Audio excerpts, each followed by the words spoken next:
Hello, hello. Welcome again to the All In podcast with Nate Peo. I'm joined today with Carrie Bobb. Carrie Bobb is the founder and CEO of Carrie Bobb & Co. She launched her real estate career in 2003 and has completed transactions totaling over $2 billion in total consideration, has completed transactions with retailers such as SoulCycle, West Elm, Cinepolis, Sephora, Blue Bottle Coffee, North Italia, International Smoke, Salt and Straw, Drybar, and several others. Carrie has also been named one of San Diego's Power Women in Real Estate, receiving her MBA from the University of San Diego, and is an official member of the Forbes Real Estate Council. She is the co-founder of the Carrie Bobb Foundation and inspiration behind Kerrys Law. Carrie lives in San Diego with her husband, Matt, and their three inquisitively adventurous kids and one joyful golden doodle. Welcome to the show, Carrie. How are you? Thank you. Thank you so much for having me. I'm so excited to be on with you. So I'm super excited for this conversation too, because you are up to a bunch of cool stuff that's I think is just not being done traditionally in the real estate industry. We come from an industry that I think is usually about 10 years behind the times. I remember when I was my first job, the year 2000, out of college, we didn't have a computer. Like that's how far behind construction was. We didn't have a computer. Like we did stuff by hand, and people are using social media differently in real estate than they have been. And people might be thinking this is a conversation we're going to talk about real estate, and we are. But your business, Carrie Bobb & Co., isn't necessarily. You're not a real estate broker anymore, are you? So let's talk about what you're doing right now. Well, it's interesting because we do brokerage, but we are doing it really differently. So we really got into social media, and I had a year gap in my career where I wasn't working and I was just studying social media, and I was trying to wrap my head around, like, if retailers are driving revenue through these social media platforms, brick and mortar retail landlords should be doing it that way.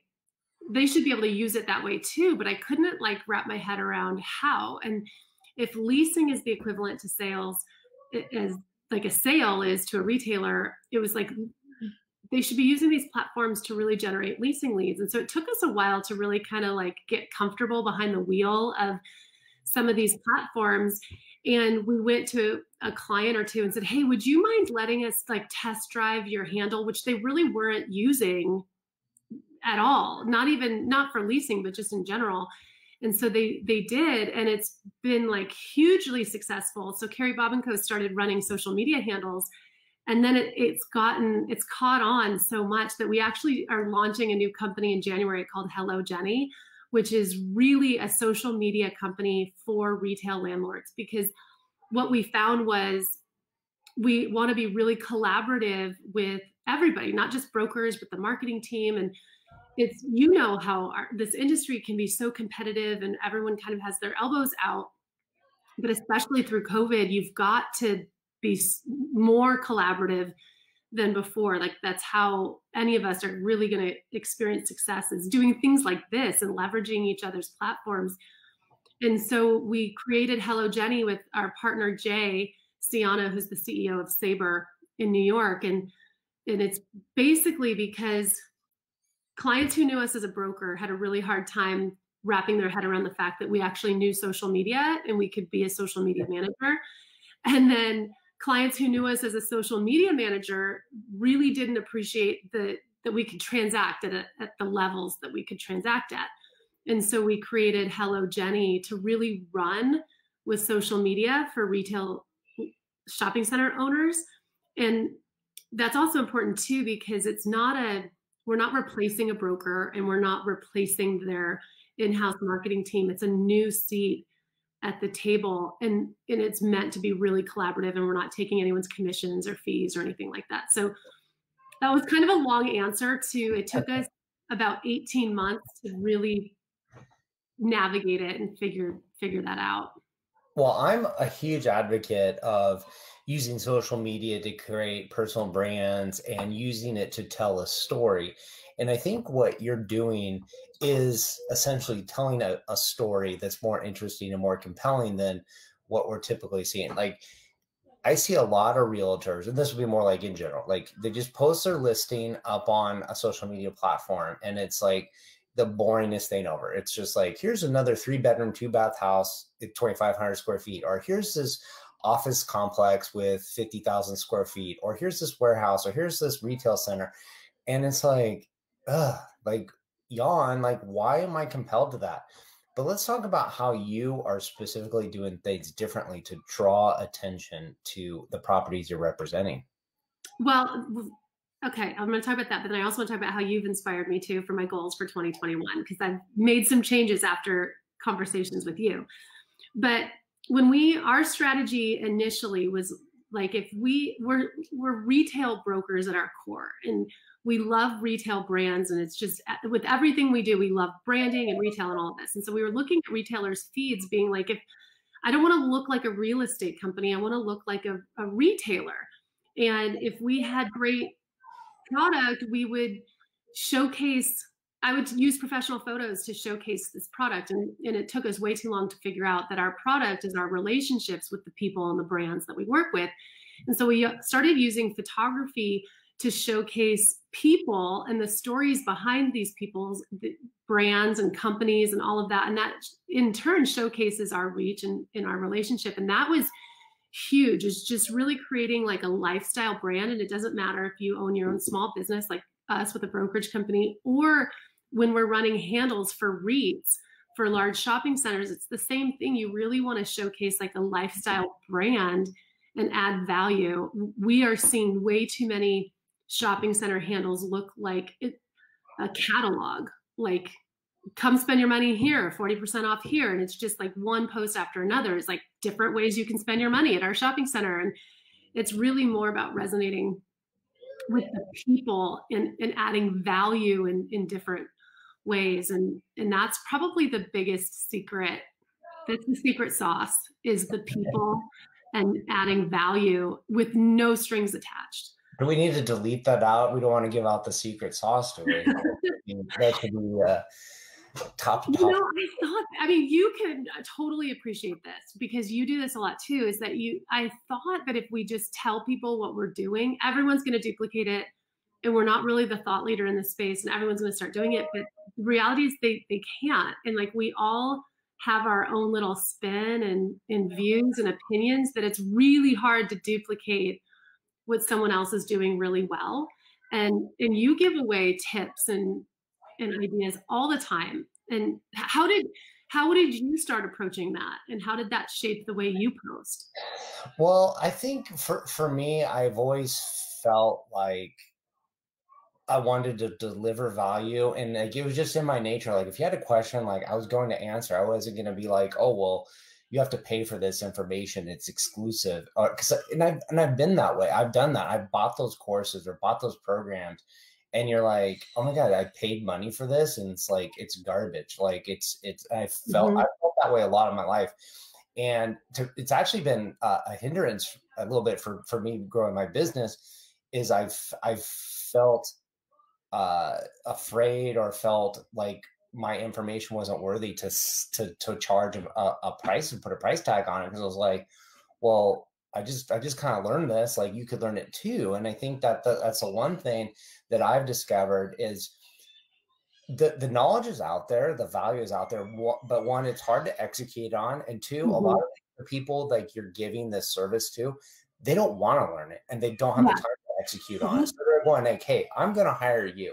And then when you look at it, you go, well, how many millions of square feet of retail space in the United States? Like, you clearly couldn't serve all of it. And so like, you're going to serve your customers to the best of the ability. And if you're out there leading the forefront of it, and you're being the thought leader in that space, people are going to come and they're going to imitate you, but you're still establishing those relationships with the clients that you have. And they're still going to choose to work with you because they trust who you are. They love what you're doing. And why would they switch? If you're not servicing them right, then they might. But I think you're doing things differently, and you're attracting the companies into your business that you want to work with, that are, excited about this approach, and they're seeing the results of it. And I love the idea too, is like you talk about, I was like, oh, it's this boring catalog, but it's really a people to people story. Like you're showcasing the relationships with the brands, but there's people behind those brands. There's people that work in those businesses. They might be the corporate brand, they might be the franchisee owner, they might be the employees, the manager. All those people are being showcased, and you're putting like a personal touch that can't be replicated. So when you go like, hey, where am I going to choose to spend my money in a lease, right? And I got 2 options, 3 options, and location is everything. But we know that there's a lot of good locations, especially in San Diego, that we go, oh, well, where should I choose? Like, you want to work with somebody that's supporting you and supporting your business goals. And somebody's just like, oh yeah, if you don't pay the rent, what we're charging for you, we're going to kick you out and bring somebody else in. Like, that doesn't really make you want to do business there. But when you go, hey, we're going to help support you. We're going to help drive more traffic to your business. We're going to help you grow and look good. Like, oh, well, crap. Like, this is definitely worth my effort of being here. And I'm go anywhere else, I'm going to, lose this feeling. So we got one in from our friend Jax. She's loving this conference.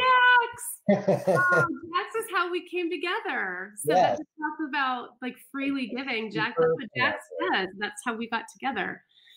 I do think and Jax and I have talked about this a ton too, when you showcase people and your relationships, there's no end in content creation. Like it's endless, and it becomes more outward facing. And the problem that people run into on social media when they're trying to figure out their handle or wrap their head around, like, how do I move the needle, is when it becomes inward facing and you're trying to talk about the services I provide and what I'm really good at. And you're going to run out of things to talk about. And then you're kind of like stretching just to create content about yourself. But when you can really highlight the amazing people that you work with clients or however, then it's like really good content that doesn't end. You could keep going forever. It so is true. And I was in a LinkedIn mastermind group, and they're talking about creating content. What's content is, you basically boil down to this: like, your life is content. Like, whatever's going on in your life is content. When you think about it that way, you don't run out of it. And so, like, sometimes I'll think about like, oh, I need to batch some content. I want to talk about these ideas. Maybe I'll write them out on Sunday. And this one's going to go live Monday, Tuesday, Wednesday. But Monday, I post what I wrote on Sunday. But on Wednesday, like, so much other stuff has happened. Like, I don't even want to talk about that stuff I wrote on Sunday. I want to talk about what's now. And you're bringing up like, hey, these relationships with people, and these are things that occur throughout the day. Like, people go like, oh, well, what's it like to work with you? And then like you go, well, here's an example today. Like, we were running around and some things changed. We were pulling our hair out the last minute. We came together and solved the problem. Like, that's a great piece of content, but it also showcases your skills, your value that you're bringing to the table. Or here's something that's kind of going on at the retail center that you're representing that's amazing and cool, or somebody's story, or these other things. And you're like, you never run out of stuff, but people find that engaging. People don't want to hear about like, oh, how great your customer service. Like, woohoo, everybody's got that.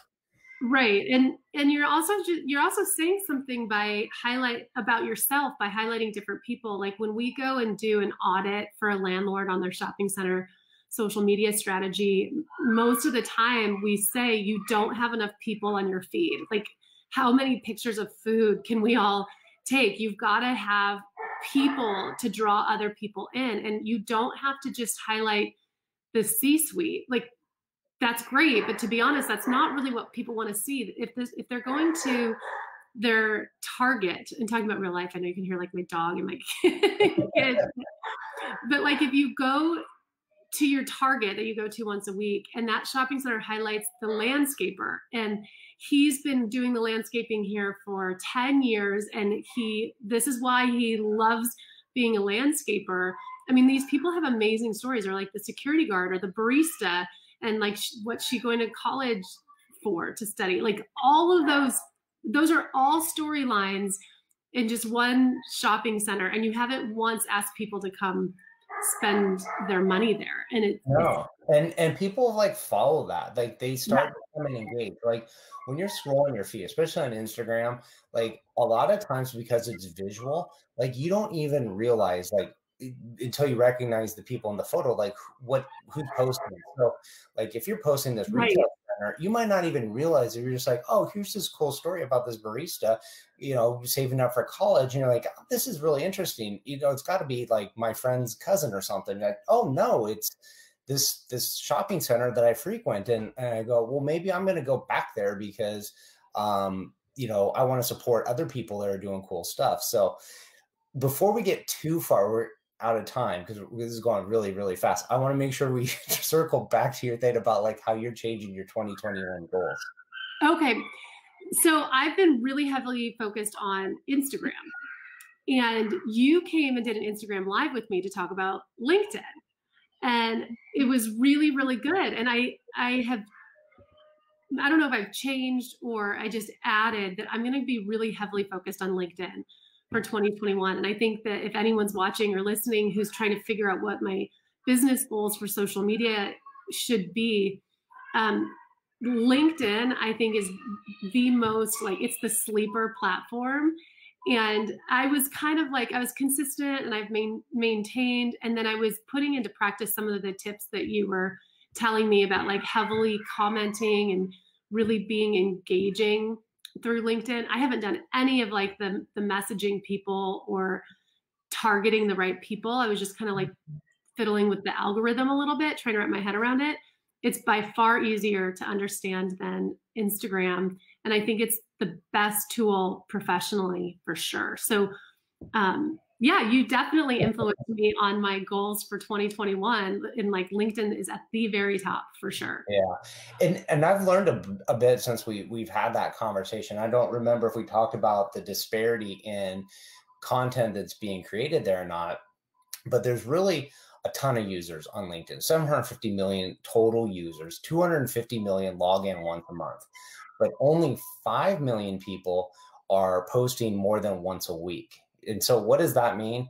There's not enough content for all the people logging in. And of those 5 million people, most are just posting the same shares, a video from somewhere. They're not engaging posts. So one, you can stand out really, really well. And then if you're in an industry like ours where people aren't creating a lot of content, they're already not. So if you're connected to a lot of real estate professional people, and let's say you're representing retail brands, and you go out there and you connect with a whole bunch of companies that might want to lease in your type of spot, right? And you connect with the people that manage at all different levels, their marketing team, their leasing team, their outreach team, all these people, the franchisees, or whoever you can find. And they're not posting much, but you're posting much. So guess what? Because they're all kind of connected with each other, not a lot of posts are getting shown. LinkedIn says to them, hey, we need to show you something. So we'll show you Carrie's stuff because she's posting regularly and she posts interesting stuff and she's getting engagement. So boom, showing up. And you go, wow, you're really showing up there. The other thing that is really powerful with LinkedIn, people are there to do business. So if you're on Instagram, you're on Facebook, maybe you're there for business, maybe you're there for personal. It's kind of like going to the grocery store, right? You go to the grocery store, you're walking around, you start talking to people, and they're like, what are you talking to me for? I'm shopping, leave me alone. On LinkedIn, it's like going to a networking event. Hey, what's going on? What are you doing? Yeah, let's talk a little business. We know we're here to talk business. Mm-hmm. So kind of talk about the things you're doing. I don't want to be pitched, I want to be sold, but I will have conversations with you. And so many people are excited to use the platform and make connections with them that they will get into I'll say hey, you got to be creating content, and we're like, oh, do I need to just create posts? No, content is also the comments that you're leaving and having with other people on their posts. And some of the best conversations are happening on somebody else's thread in some comments, and you're conversing with somebody 3 or 4 back and forth. You send them a message hey, what are you working on? You want to get on a Zoom call? You get on a Zoom call. You're like, well, what line of work are you in? I'm in this, I'm in that. And then all of a sudden you're going I know 2 people in my network I should introduce you to. They introduce you to 2 people. And next thing you know, you're like, oh, I'm kind of connected to a bunch of people I wouldn't have had otherwise. And if you do that consistently and you start being kind of intentional, who you want to meet, it's amazing that people just kind of start appearing I'm connected to some people in Washington, D.C. real estate. And all of a sudden you get connected to somebody that's like, oh, I'm kind of peripherally involved. And then they're like, here, let me introduce you to people. And like, boom, now you're like in this whole nother circle, and it's totally expanded. So that's why I love LinkedIn, and I love the way you're doing it on Instagram. So like you already get it. Like, and that's the hardest thing I think is a lot of people, they just don't get it. Like, oh, I gotta do my Facebook post. And it's like, no, we're telling stories. We're telling people personal stories. So it can be daunting for sure, because it feels like this big behemoth, which it is. But it's kind of like a muscle. Once you kind of figure it out, it gets a little bit easier. Have you heard about Gary Vee's $1.80? Yes, I've heard about that. Yes. You should tell what that is, because after my conversation with you, I was like looking things up. You piqued my curiosity, and I discovered what that is, but you should share it. You know it better than I do. And that is super, super interesting. It's everything what you just said. Yeah. So the Gary Vee $1.80 method, I think it came from how to grow your Instagram following, but it applies basically anywhere. And it's you find 9 hashtags that you're going to follow that are relevant to your business. And then every day you go on to those 9 hashtags and you leave 10 comments. So you're leaving 90 comments, and the comments are considered 2 cents. Leave your 2 cents on 90 comments every single day, which hence is $1.80. And if you do that every single day, you start breeding familiarity, you start having conversations with people. And so I've done both. I did $1.80 on Instagram, and I did $1.80 on LinkedIn, because I don't think you need to do that many. I think 90 comments a day is a ridiculous amount. I think if you did 3 to 5, you're going to crush it, because what ends up happening is like on Instagram, you post and you're like, oh, I'm following this hashtag, and somebody posts a photo of something, let's say it's fitness, and they're like, oh, looking good, like great biceps, or like sick weight, dude. Like you run out of things to like say and comment. But on LinkedIn, like you go in there and you go, somebody posts a post about, like, let's say you posted this story about, hey, we did a pop-up shop for a florist at our retail center. They're not even in this retail center, but we're trying to attract a retail center. So we're going to do a pop-up thing too. And you tell this story, and I go, wow, that's a really amazing idea. That would really attract people into the business. That's really cool. So that's my 2 cents. And then you go, yeah, it really worked out good. What would you think another idea would be to do? And I'm like, oh, well, she commented back. Maybe I should say something back to that. And all of a sudden, like, I've just had a conversation with you. So if I do that with 3 to 5 people every single day, I don't need to do 90. 90 is just way too. Like 5 conversations going is going to lead every day. That's 25 a week. So 25 times 50, my math is terrible. Was that like 1,250, something like that conversation? It's a huge amount. And so the consistency builds up. But because people are having a conversation back with you, they see you, they become familiar. Now they come and drop in on your post, and they're like, hey, what's up? What's going on? And because the way the algorithm whole works, we're kind of getting into the weeds about stuff. But if I'm connected to a circle of people over here, and you're connected to a circle of people over here, we have a little bit of overlap. But if you start coming on my stuff, your group of people, like, we've already seen it. I don't know some of these people that came in and commented, but they look like they're friends of yours. They come in and they comment. And so they're getting introduced to me. And then some people that I know that don't know you are seeing it, and they'll come and watch this later, and they'll connect with you, and they're like, oh, that's really cool what we're doing, what we're talking about. And people like engaging content creators because, one, it helps them grow their following too. So all of a sudden they go, well, I know if I comment on Kerry's, I know she'll come back and comment on mine. And you do that like 10 times, like 10 days in a row, and you're like, oh, Kerry's not a stranger anymore. Kerry's kind of like my virtual friend. And then like virtual friends have a virtual coffee. And then you're like kind of like real virtual friends. And you're like, hey, when it ends, we're going to get some coffee. And it's amazing how fast that goes. And, you know, we're connecting with, you know, people all over the world, like Jax, who commented on here, like I know her from San Francisco or San Diego, and then like I have introduced her to some people that she's become like amazing friends with her in San Francisco or like New York, and so it's like Well, it's like everybody loves Jax. all the out Not.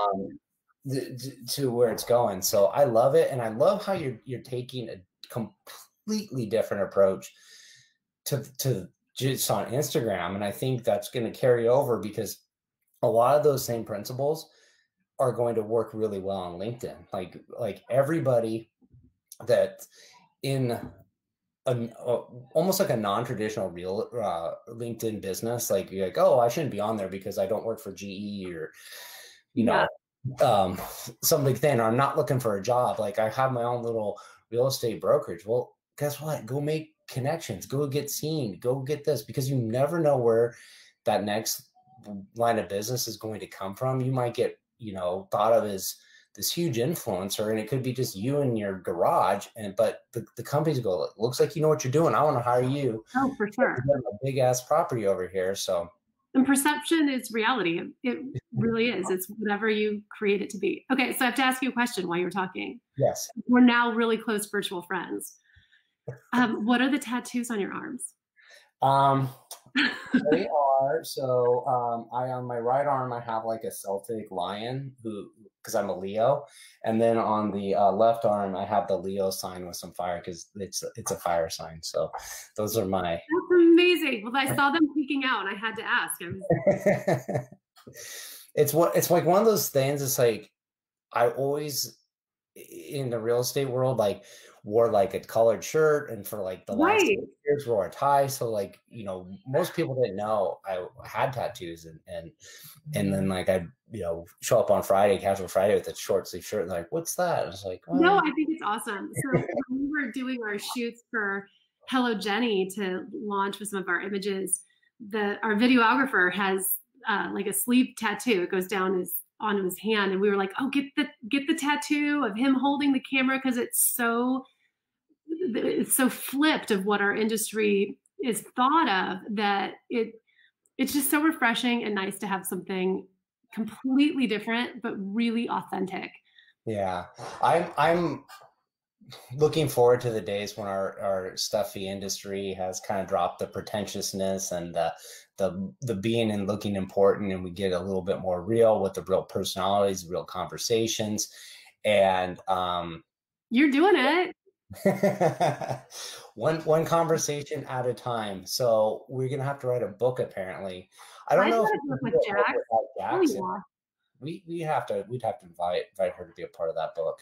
That's for sure. Her idea. So well, I do want to talk about something that you've done recently. It's a pretty big initiative. You have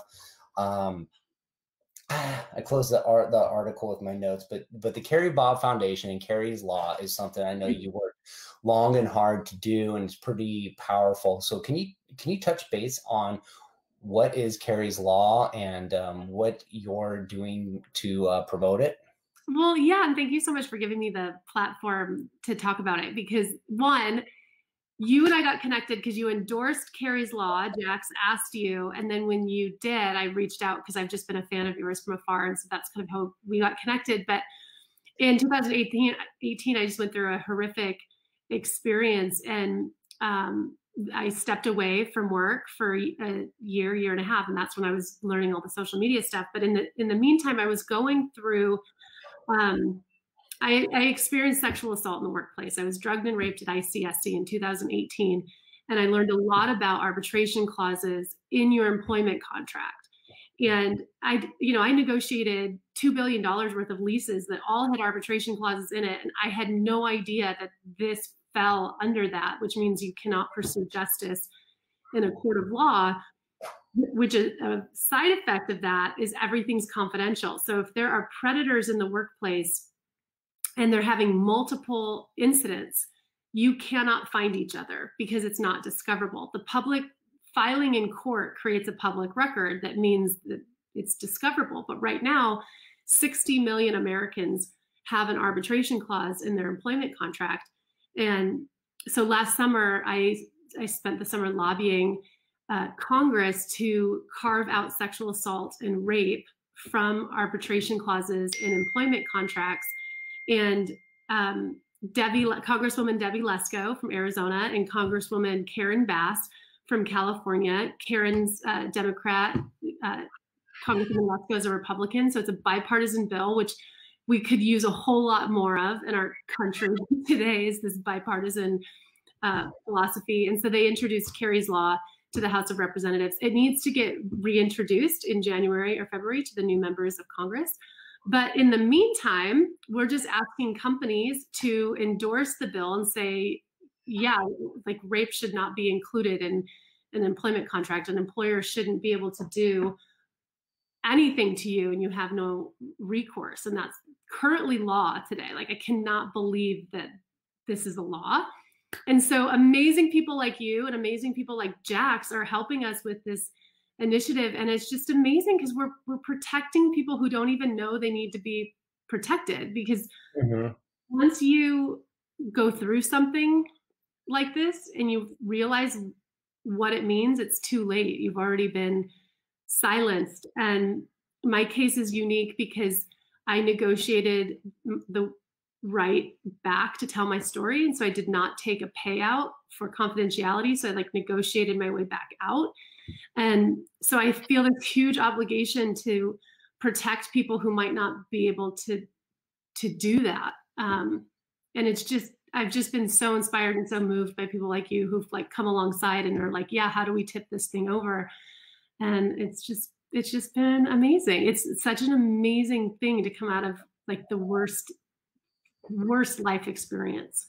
And I think you're right. Like, a lot of people don't realize that when they sign up an employment agreement, what they're signing on. Like, you're just given some paper and say, like, if you want to work here, like, you got to sign this. Like, you can't change anything. It's not changeable. And you're like, oh, well, it's never going to affect me. Nothing's ever going to happen. I'm going to go and show up, do my job, and a million things could go wrong. And that's a great thing to kind of point out and put the effort in to change it. Because if you don't step up to make some changes, somebody else might have that happen to them, or there's nobody else out there that's going to step it up and do it. So I applaud you for being brave and courageous. And gosh, that's a lot of work to go take a bill to Congress and get it approved by.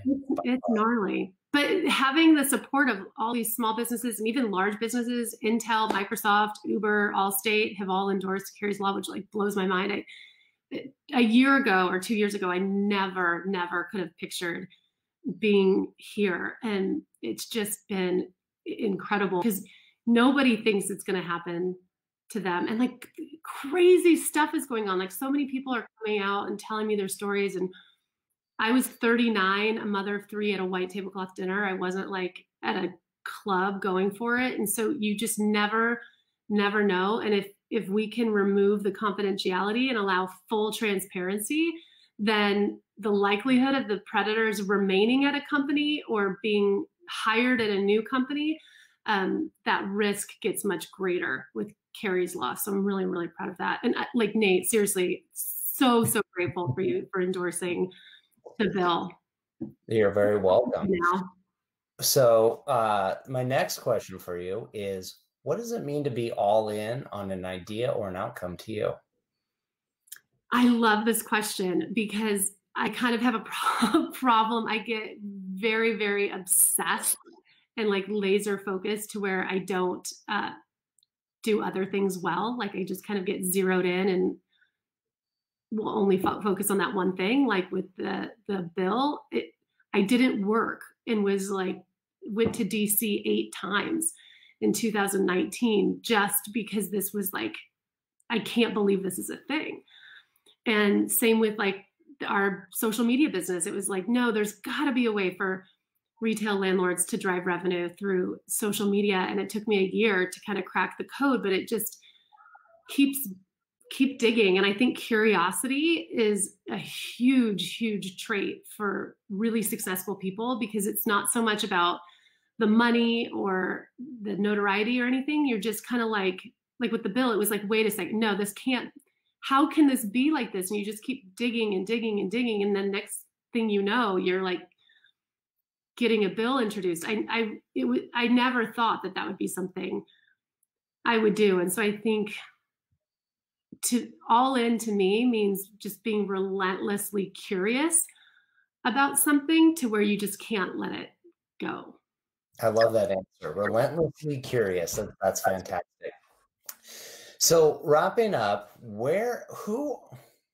backing up a little bit, ideally, who are those clients that you just love working with, that every day feels like it's a playground, it's fun, it's never feeling like work, it's never feeling like a job? Who are those clients ideally that are best suited to work with Carrie Bobb and Co? The people that feel like that about their job, who even through the pandemic and the crisis where it's really hard, they still love their job. They still care about their tenants. And when we first started doing this, we thought it's only going to work for these like really sexy lifestyle centers. And we had a couple clients approach us and say, would you take a crack at, our big box center? And we were like, let's just do it for 3 months and see how it goes. And we've discovered that it applies to everybody. It doesn't have to be this elite highbrow thing. And to us, it's like, I'd rather work with projects that aren't as sexy, but the people are really passionate about what they do. They're passionate about the people that they work with, and they really want to leave their mark on this world. They want to have impact. And so to us, that's the ideal client, where we can like run in lockstep with them and help them create the impact that they want to create. And in turn, they're doing that for us too. And then if we're really all kind of rowing in the same direction, then the success follows that. Yeah, I think you hit it on the head again right there. It's people and people, right? People, business with people they like working with. So awesome stuff. And where can people go if they want to get connected to you? You can find me on LinkedIn, Instagram. You can go to our website, carriebobbandco.com. That honestly, if you just look me up on Instagram or LinkedIn, I'll respond right away and would love that. Nate, thank you so much for having me. This has been amazing. You are incredible. You're such an inspiration. And I'm just so honored to have been on your show. Thank you. That feels super, super special. It means a lot hearing it from you. And thank you so much for coming on the show. And I encourage anybody listening, reach out to Carrie, find her on Instagram, follow her, see what she's doing, learn from what she's doing. It will apply to LinkedIn, it'll apply to Facebook, it'll apply to Instagram, whatever business you're in, you're going to learn from it. And if you do reach out, make sure you say hello. And if you have a conversation with Carrie, tell her you heard about her first on the All In podcast with Nate Peo. So thank you so much for Carrie coming on. I love this conversation.